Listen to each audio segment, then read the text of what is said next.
નમસ્કાર દોસ્તો, સ્વાગત છે આપ સર્વનું તમારી પોતાની YouTube channel ocean coaching classes પર।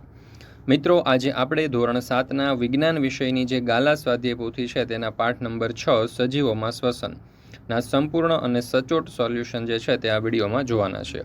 મિત્રો, આપણી આ ચેનલ ઉપર ધોરણ 7ના વિજ્ઞાન વિષયની આ જે ગાલા સ્વાધ્યાય પોથી છે તેના દરેક પાઠના સંપૂર્ણ સોલ્યુશનના વિડીયો અને પીડીએફ મુકાઈ ચૂક્યા છે, તો જરૂરથી આ વિડીયો અને પીડીએફનો અભ્યાસ કરી લેજો।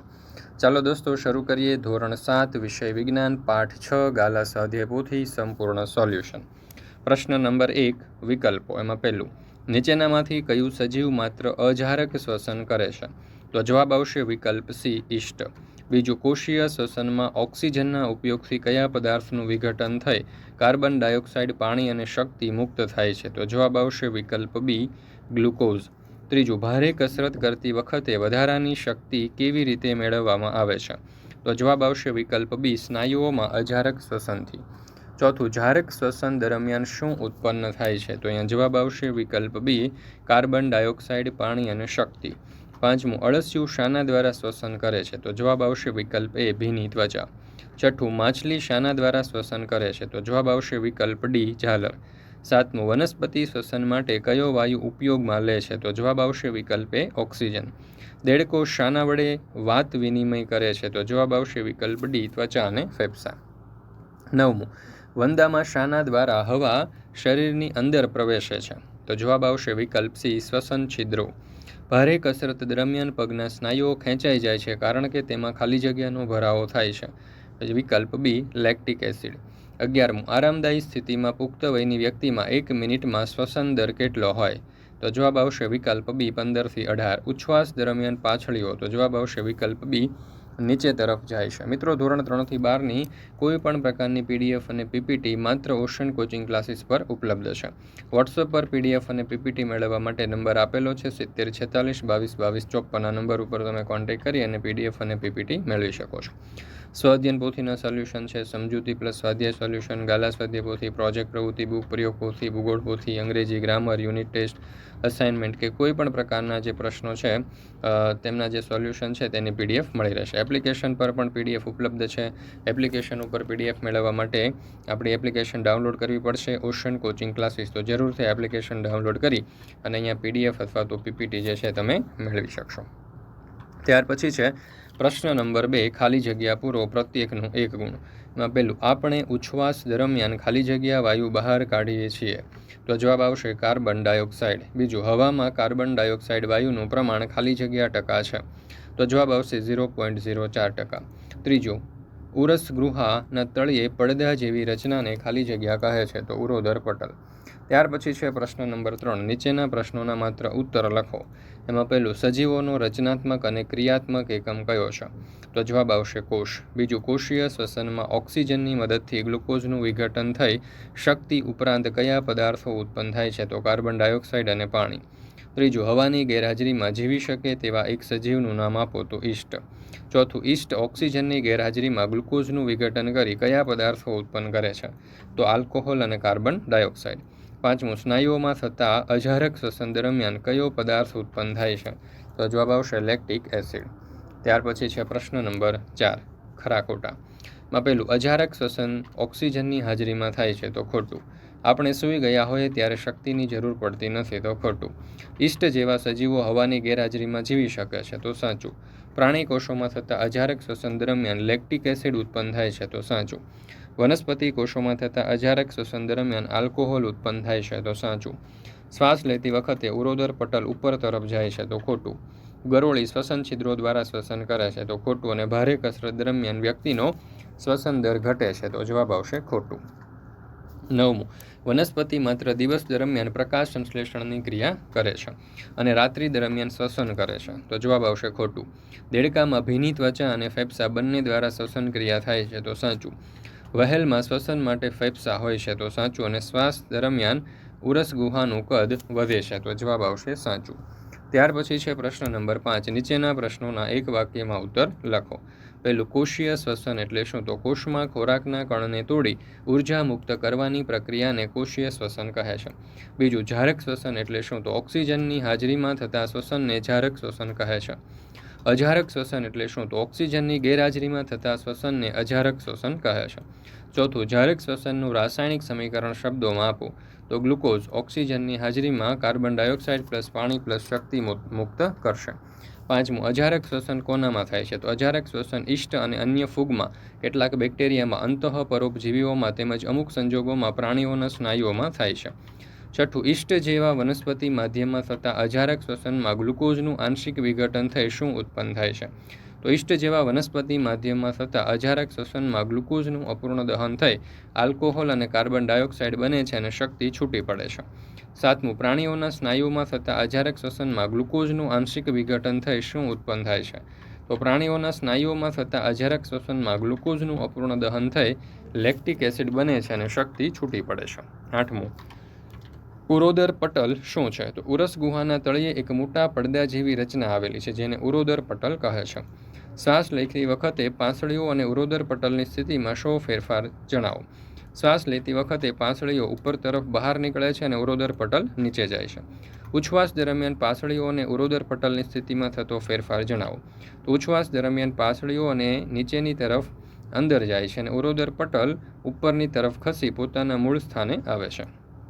11મું, શ્વાસ લેતી વખતે અને શ્વાસ છોડતી વખતે લીધેલા છાતીના માપ પૈકી કયું માપ વધારે હોય છે? શ્વાસ લેતી વખતે અને શ્વાસ છોડતી વખતે લીધેલા છાતીના માપ પૈકી શ્વાસ લેતી વખતે લીધેલું છાતીનું માપ વધારે હોય છે.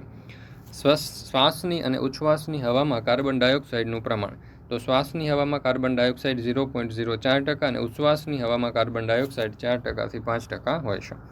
ત્યાર પછી આગળ નીચેના પ્રશ્નોના ટૂંકમાં ઉત્તર લખો. એમાં પહેલું, કોષીય શ્વસન સમજાવો.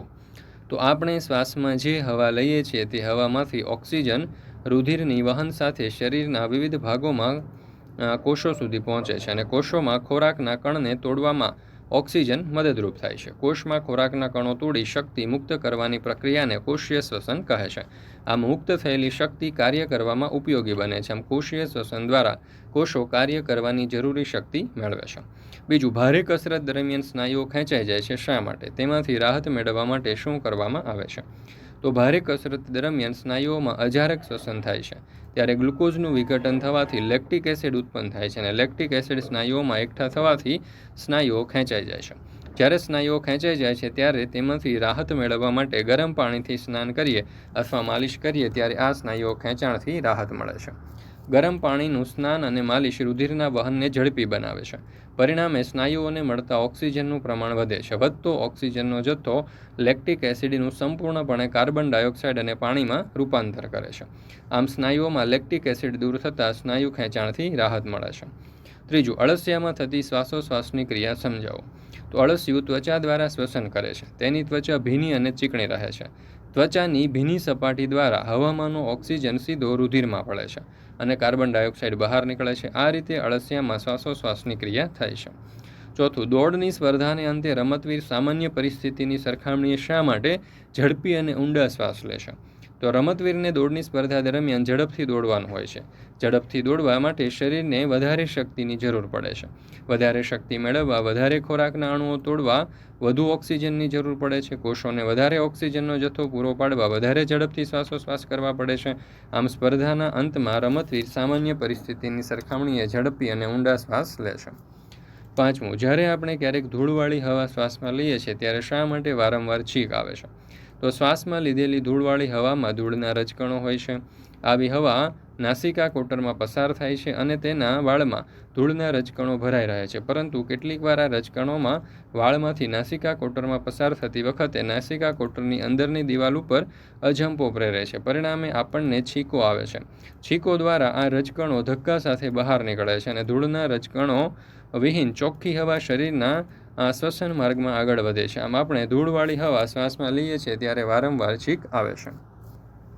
પ્રશ્ન નંબર 7, વૈજ્ઞાનિક કારણ આપી સમજાવો. માછલીને પાણીની બહાર કાઢતા તે તરફડે છે. તો માછલીનું શ્વસન અંગ ઝાલર છે. માછલી જળચર પ્રાણી છે. તે પાણીમાં ઓગળેલો ઓક્સિજન શ્વસનમાં લે છે. માછલી મોં વાટે પાણી લઈ ઝાલર પરથી પસાર કરે છે. આ વખતે ઝાલરનું ઢાંકણ બંધ રહે છે. આમ કરવાથી પાણીમાં ઓગળેલો ઓક્સિજન વાત વિનિમય દ્વારા ઉપયોગમાં લેવાય છે અને કાર્બન ડાયોક્સાઇડ બહાર કાઢે છે. આમ માછલી પાણીમાં ઓગળેલા ઓક્સિજન વડે શ્વસન કરી શકે છે. માછલીને પાણીની બહાર કાઢતા તે હવામાં ઓક્સિજનનો ઉપયોગ કરી શકતી નથી, તેથી તે ઓક્સિજન વિના તરફડે છે. ત્યાર પછી છે પ્રશ્ન નંબર 8, તફાવતના બે મુદ્દા લખો. જારક શ્વસન અને અજારક શ્વસન. એમાં જારક શ્વસન તે ઓક્સિજનની હાજરીમાં થતું શ્વસન છે, તે ઓક્સિજનની ગેરહાજરીમાં થતું શ્વસન છે. તેમાં ગ્લુકોઝનું સંપૂર્ણ દહન થાય છે, તેમાં ગ્લુકોઝનું અપૂર્ણ દહન થાય છે. આ પ્રકારના શ્વસનને અંતે વધુ પ્રમાણમાં શક્તિ મુક્ત થાય છે. આ પ્રકારના શ્વસનને અંતે પ્રમાણમાં ઘણી ઓછી શક્તિ મુક્ત થાય છે. ત્યાર પછી છે પ્રશ્ન નંબર 9, જોડકા જોડો. ઈસ્ટ તો એને આપણે જોડીશું વિકલ્પ સી આલ્કોહોલ સાથે. ઉરોદર પટલને જોડીશું વિકલ્પ ડી ઉરસ ગુહા સાથે. ત્વચાને જોડીશું વિકલ્પ એ અળસિયું સાથે. પર્ણને જોડીશું વિકલ્પ ઈ પર્ણરંધ્ર સાથે. માછલીને જોડીશું બી એટલે કે ઝાલરો સાથે. અને દેડકો જે છે તો એને આપણે જોડીશું એફ ફેફસા અને ત્વચા સાથે.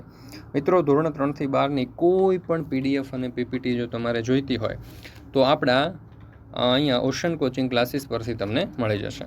વોટ્સઅપ પર તમારે પીડીએફ અને પીપીટી જોઈતી હોય તો નંબર આપેલો છે 7046222254. આ નંબર ઉપર તમે કોન્ટેક્ટ કરી શકો છો. સ્વાધ્યાયન પોથી, સમજૂતી, સ્વાધ્યાય, ગાલા સ્વાધ્યાય પોથી, પ્રોજેક્ટ પ્રવૃત્તિ બુક, પ્રયોગ પોથી, ભૂગોળ પોથી, અંગ્રેજી ગ્રામર, યુનિટ ટેસ્ટ, આઈએમપી પ્રશ્નો, અસાઇનમેન્ટ કે કોઈ પણ પ્રકારના સોલ્યુશનની પીડીએફ અહીંથી તમને ઉપલબ્ધ થઈ જશે. એપ્લિકેશન પર પીડીએફ અને પીપીટી મેળવવા માટે અહીંયા ઓશન કોચિંગ ક્લાસીસની એપ્લિકેશન છે તે ડાઉનલોડ કરી શકો છો. એપ્લિકેશન ડાઉનલોડ કરવા માટેની લિંક પણ દોસ્તો તમને નીચે ડિસ્ક્રિપ્શન બોક્સમાં મળી જશે. ત્યાર પછી છે પ્રશ્ન નંબર 10, નીચેના પ્રશ્નોના મુદ્દાસર ઉત્તર લખો. પહેલું, શ્વસનના બે પ્રકાર ઉદાહરણ આપી સમજાવો. તો શ્વસન એટલે કોષીય શ્વસન. તેના બે પ્રકાર છે, જારક શ્વસન અને અજારક શ્વસન. એમાં જારક શ્વસન તો ઓક્સિજનની હાજરીમાં થતા શ્વસનને જારક શ્વસન કહે છે. મોટાભાગના સજીવો જારક શ્વસન કરે છે. જારક શ્વસનમાં ગ્લુકોઝનું પૂર્ણ દહન થતું હોવાથી વધુ પ્રમાણમાં શક્તિ મુક્ત થાય છે. ગ્લુકોઝનું ઓક્સિજનના ઉપયોગથી કાર્બન ડાયોક્સાઇડ પ્લસ પાણી પ્લસ શક્તિ મુક્ત થાય છે. ત્યાર પછી છે અજારક શ્વસન તો ઓક્સિજનની ગેરહાજરીમાં થતા શ્વસનને અજારક શ્વસન કહે છે. ઈસ્ટ અને અન્ય ફૂગ તથા કેટલાક બેક્ટેરિયા અજારક શ્વસન કરે છે. પ્રાણીઓના સ્નાયુઓમાં પણ અજારક શ્વસન થાય છે. અજારક શ્વસનમાં ગ્લુકોઝનું અપૂર્ણ દહન થતું હોવાથી પ્રમાણમાં ઓછી શક્તિ મુક્ત થાય છે. ગ્લુકોઝ આપણે જોઈએ તો ઓક્સિજનના ઉપયોગ વિના આલ્કોહોલ પ્લસ ડાયોક્સાઇડ અને શક્તિ મુક્ત કરે છે. ત્યાર પછી છે પ્રશ્ન નંબર 2, માછલીમાં થતી શ્વાસોશ્વાસની ક્રિયા સમજાવો. તો અહીંયા તમે જોઈ શકો છો એનું મુખ છે અને આ ઝાલર છે. ત્યાર પછી પ્રવૃત્તિઓ. તો પ્રવૃત્તિની અંદર જોઈએ પહેલી, જુદી જુદી શારીરિક પ્રવૃત્તિઓ કરતી વખતે શ્વસન દર શોધવો. તો અહીંયા દરેક પ્રવૃત્તિના સંપૂર્ણ સોલ્યુશનો આપણે અહીંયા આપેલા છે. આ પ્રવૃત્તિના સોલ્યુશન માટે આ વિડીયો પોઝ અથવા તો સ્ટોપ કરી અને તમે અભ્યાસ કરી શકો છો. અથવા તો આ સમગ્ર સોલ્યુશનની પીડીએફ આપણી એપ્લિકેશન ઉપર મુકાઈ ચૂકી છે, તો જરૂરથી ત્યાંથી તમે અભ્યાસ કરી શકો છો. એપ્લિકેશનની લિંક તમને નીચે ડિસ્ક્રિપ્શન બોક્સની અંદર મળી જશે. ત્યાર પછી બીજી પ્રવૃત્તિ આપેલી છે, તેનું અવલોકન, નિર્ણય. ત્યાર પછી છે પ્રવૃત્તિ નંબર 3, એક સાદા નમૂના દ્વારા શ્વાસોશ્વાસની પ્રક્રિયા. તો દરેક પ્રવૃત્તિઓ જે છે એમના સંપૂર્ણ સોલ્યુશન તમને માત્ર ને માત્ર ઓશન કોચિંગ ક્લાસીસ પરથી જ મળી જશે. તો જરૂરથી આ ગાલા સ્વાધ્યાય પોથી જે છે એના દરેક વિડીયો જે છે તમારા દોસ્તો મિત્રો સુધી શેર કરજો, જેથી કરીને તેઓ પણ આ ગાલા સ્વાધ્યાય પોથીનો અભ્યાસ કરી શકે, ગાલા સ્વાધ્યાય પોથીનો અભ્યાસ કરી અને તેને પૂરી શકે અને સાથે સાથે પરીક્ષાલક્ષી તૈયારી પણ કરી શકે. તો મિત્રો, અહીંયા આપણે ધોરણ 7ના વિજ્ઞાન વિષયની આ જે ગાલા સ્વાધ્યાય પોથી છે તેનો પાઠ 6 પૂર્ણ કરીએ છીએ. ફરી મળીશું આપણે ધોરણ 7 ગાલા સ્વાધ્યાય પોથી પાઠ નંબર 7 એટલે કે સેમેસ્ટર 2ના સંપૂર્ણ સોલ્યુશન સાથે.